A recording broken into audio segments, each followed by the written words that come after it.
Shade foundation کے زیر اہتمام ریٹائر بریگیڈیئر محمد جمیل نے دیگر مہمانوں کے ہمراہ تھیلیسیمیا وارڈ کا افتتاح کر دیا۔ شیڈ فاؤنڈیشن کے ترجمان کے مطابق تھیلیسیمیا کے مریضوں کو مفت خون فراہم کیا جاتا ہے، جبکہ اس حوالے سے بریگیڈیئر ریٹائر محمد جمیل نے بتایا ہر جگہ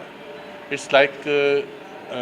بالکل ماڈرن لائنز پہ state of the art equipment and trained staff جو بہت ایکسلنٹ طریقے سے انتہائی پروفیشنل طریقے سے اپنا کام کر رہے ہیں، اور اس تمام کا سہرا ان تمام لوگوں کو جاتا ہے جو اس ٹیم میں شامل ہیں، اور اسپیشلی اس ٹیم کے لیڈر مناف بھائی جو اس تمام کام کر رہے ہیں۔ مناف بھائی، میں آپ ہی کے بارے میں بات کر رہا تھا کہ ماشاءاللہ آپ نے جو کام کیا ہوا ہے اٹ از ریئلی اپریشیبل، اس کے لیے ورڈز نہیں ہیں کسی کے پاس بھی، اور الحمدللہ بہت اچھا کام ہو رہا ہے۔ اس موقع پر بریگیڈیئر ریٹائر مسز جمیل کا کہنا تھا کہ شیڈ نام کے ہی حوالے سے شیڈ پرووائڈ کیا ہوا ہے، مطلب ان سب لوگوں کو، اور بہت بڑی بات ہے یہ، مطلب آئی تھنک کسی کو اللہ تعالیٰ یہ نوازتا ہے اس چیز سے، تو اللہ تعالیٰ نے ان کو شاید چوز کیا اس چیز کے لیے، انہوں نے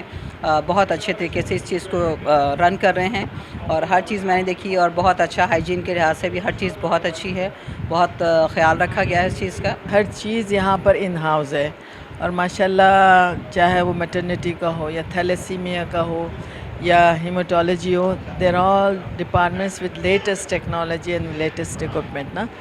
تو اور اس کے علاوہ ان کے پاس مدرسہ بھی ہے، اسکول بھی ہے، ایلڈر کا جو ہے ان کا ہے ڈومیسٹک وائلنس ریلیٹڈ۔ میں حیران ہوں کہ انہوں نے everything under one roof کیا ہوا ہے۔ بہت اچھا لگا seeing the hospital and the every facility you have given. I will talk about thalassemia. میں نے وہ بچے دیکھے، اور میں نے پہلے بھی ایک ہاسپٹل میں دیکھا تھا، بٹ یہاں پہ دا وے ان کو مینیج کیا جا رہا ہے، the equipments, even the seating, the minor seating arrangement جس کو بہت لوگ اگنور کر دیتے ہیں، this is very well managed, very well equipped.